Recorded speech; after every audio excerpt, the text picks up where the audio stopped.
ರಾಜ್ಯದಲ್ಲಿ ಈಗಾಗಲೇ ಮುಖ್ಯಮಂತ್ರಿ ಮತ್ತು ಉಪಮುಖ್ಯಮಂತ್ರಿ ಮಧ್ಯದಲ್ಲಿರ್ತಕ್ಕಂಥ ಕುರ್ಚಿ ವಿಷಯದಲ್ಲೇ ನಡೀತಾ ಇದೆ.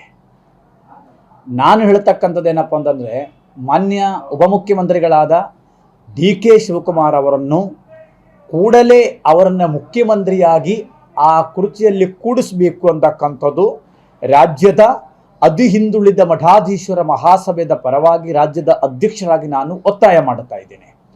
ಯಾಕೆ ಅಂದರೆ ಪಂಚರಾಜ್ಯ ಚುನಾವಣೆಗಳಾಗಲಿ, ಮಕರ ಸಂಕ್ರಾಂತಿ ಆಗಲಿ, ಯುಗಾದಿ ಆಗಲಿ, ಎಲ್ಲ ಆಗಲಿ ಆ ಥರ ಈಗ 3 ವರ್ಷ ಬಂತು. ಆದ್ದರಿಂದ DK ಶಿವಕುಮಾರ್ ಅವರಿಗೆ ಒಂದು ಕಡೆ ನೋಡಿದರೆ ಅಪಮಾನ ಮಾಡುವಂಗೆ ಮಾಡತಕ್ಕಂಥ ಪರಿಸ್ಥಿತಿ ಕೂಡ ನಿರ್ಮಾಣವಾಗಿದೆ.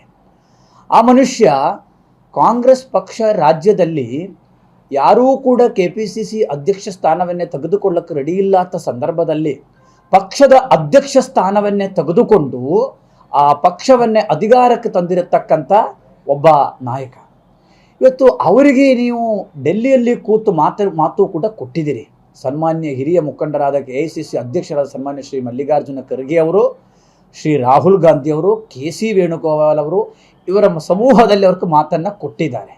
ಯಾಕೆ ಆ ಮಾತನ್ನು ಪೂರೈಸೋದಕ್ಕೆ ನೀವು ಮೀನಾವೇಶವನ್ನು ಮಾಡ್ತಾ ಇದ್ದೀರಿ? ಇದು ಒಂದು ಸರಿಯಾದ ಪದ್ಧತಿ ಅಲ್ಲ. ಮಾನ್ಯ ಮುಖ್ಯಮಂತ್ರಿಗಳು ಹಿಂದುಳಿದ ವರ್ಗದ ದೊಡ್ಡ ನಾಯಕ ಇರ್ಬೋದು, ಅಲ್ಲ ಅಂತ ನಾವು ಹೇಳ್ತಾ ಇಲ್ಲ. ಆದರೆ ಸುಮಾರು 8 ವರ್ಷ ಮುಖ್ಯಮಂತ್ರಿಗಳಾಗಿ ಅಧಿಕಾರವನ್ನೇ ಅನುಭವಿಸಿದ್ದಾರೆ. ಆದರೆ ಇವತ್ತು ಹಿಂದುಳಿದ ವರ್ಗಗಳಿಗೆ ಏನೂ ನ್ಯಾಯ ಸಿಕ್ಕಿದೆ ಅಂತಕ್ಕಂಥದ್ದು ನಾವು ಅದು ಕೂಡ ಏನೂ ಹೇಳೋಕ್ಕಾಗೋದಿಲ್ಲ. ಇವತ್ತು ರಾಜ್ಯದ ಬಜೆಟಲ್ಲಿಯೂ ಕೂಡ ಕಳೆದ ಬಜೆಟ್ ಮಂಡಿಸಿದಾಗಲೂ ಕೂಡ ಯಾವ ಹಿಂದುಳಿದ ಸಮುದಾಯಗಳಿಗೆ ಏನೂ ಕೂಡ ಒಳ್ಳೆಯದನ್ನು ಮಾಡಲಿಲ್ಲ. ಇವತ್ತು ಪರಿಶಿಷ್ಟ ಜಾತಿ ಅವರೆಲ್ಲರೂ ಕೂಡ ಬೀದಿಯಲ್ಲಿಳಿದು ಹೋರಾಟ ಮಾಡತಕ್ಕಂಥ ಪರಿಸ್ಥಿತಿಗೆ ಬಂದಿದ್ದೀರಿ. ಮೊನ್ನೆ ಏನೋ ಒಂದು ಅವ್ರಿಗೆ ಮೂಗಕ್ಕೆ ತೊಪ್ಪೆ ಹಚ್ಚುವಂಗೆ ಮಾಡಿದಿರಿ. ಸೊ ಮಾನ್ಯ ಮುಖ್ಯಮಂತ್ರಿಗಳು ಹಿಂದುಳಿದ ವರ್ಗದ ನಾಯಕ ಅಂತ ಹೇಳುತ್ತಾರೆ. ಇಲ್ಲಿ ಹಿಂದುಳಿದ ವರ್ಗಕ್ಕೆ ಯಾವುದೂ ರೀತಿಯಲ್ಲಿ ಕೊಡುಗೆ ಕೂಡ ಆಗಲಿಲ್ಲ ಅಂತಕ್ಕಂಥದ್ದು.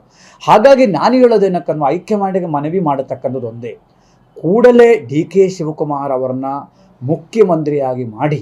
ಇಲ್ಲವಾದರೆ ಕಾಂಗ್ರೆಸ್ಸು ಬಹಳ ದೊಡ್ಡ ಪರಿಣಾಮವನ್ನೇ ರಾಜ್ಯದಲ್ಲಿ ಎದುರಿಸಬೇಕಾಗತ್ತೆ. ದೇಶದಲ್ಲಿ ವಿರೋಧ ಪಕ್ಷದಲ್ಲಿ ಕಾಂಗ್ರೆಸ್ ಇರಲೇಬೇಕಾಗತ್ತೆ. ರಾಜ್ಯದಲ್ಲಿ ಇವತ್ತು ಅಧಿಕಾರದಲ್ಲಿಯೂ ಕೂಡ ಇದ್ದೀರಿ. ಆದರೆ ಇದು ಮುಂದುವರಿಸಬೇಕಾದ್ರೆ ಆ ಸಾಮಾಜಿಕ ವ್ಯವಸ್ಥೆ ಏನಿದೆಯಲ್ಲ ಅದು ಕೂಡ ಸರಿಪಡಿಸಿಕೊಳ್ಳಬೇಕಾದ ವ್ಯವಸ್ಥೆ ಆಗಬೇಕಾಗತ್ತೆ. ಅದಕ್ಕೆ ನಾವು ಅತಿ ಹಿಂದುಳಿದ ಮಠಾಧೀಶ್ವರ ಮಹಾಸಭೆಯಿಂದ ನಾಳೆ ಬೆಂಗಳೂರಿನಲ್ಲಿ ಸನ್ಮಾನ್ಯ ಉಪಮುಖ್ಯಮಂತ್ರಿಗಳನ್ನ ಸದಾಶಿವನವರಲ್ಲಿ ಮನೆಯಲ್ಲಿ ಭೇಟಿ ಮಾಡುತ್ತೀವಿ. ಅವರ ಜೊತೆ ಚರ್ಚೆ ಮಾಡಿಕೊಂಡು, ಮೊನ್ನೆ ಒಂದು ಸಲ ಹೋಗಬೇಕಿತ್ತು, ಕೆಲವೊಂದು ಕಡೆಯಿಂದ ಹೋಗಬೇಡ ಅಂತ ಹೇಳಿ ನಾವು ಹೋಗಲಿಲ್ಲ ಡೆಲ್ಲಿಗೆ. ಈಗ ಹಂಗಲ್ಲ, ನಾವು ಸುಮಾರು ಒಂದು 25 ಜನ ಸ್ವಾಮೀಜಿಗಳು ಹೋಗಿ ಅಲ್ಲಿ ಕೂಡಬೇಕಾದ ಪರಿಸ್ಥಿತಿಯನ್ನು ನಿರ್ಮಾಣವಾಗುತ್ತೆ ರಾಜ್ಯದಲ್ಲಿ. ಹಾಗಾಗಿ DK ಶಿವಕುಮಾರ್ ಅವರು ಕೂಡ ಅತಿ ಹಿಂದುಳಿದ ವರ್ಗಗಳಿಗೆ ಸಾಕಷ್ಟು ಸೇವೆಯನ್ನು ಮಾಡಿದ್ದಾರೆ. ಸುಮಾರು 8 ಸಲ ಅವರು MLA ಆಗಿದ್ದಾರೆ, ಮಂತ್ರಿಗಳಾಗಿದ್ದಾರೆ. ಅದು ಅವ್ರಿಗೆ ಯಾಕೆ ಕೊಡೋದಿಲ್ಲ? ಅವರ ಪಕ್ಷಕ್ಕೆ ದುಡಿದಿದ್ದಾರೆ. ಅವರು ಆ ದುಡಿದುದಕ್ಕೆ ಕೂಲಿ ಕೊಡಲೇಬೇಕು ಅಂತಕ್ಕಂಥ ಮಾತು ನಾನು ಹೈಕಮಾಂಡಲ್ಲಿ ಒತ್ತಾಯವನ್ನು ಮಾಡುತ್ತಾ ಇದ್ದೀನಿ. ಇದು ಒಂದು ವಿಷಯ.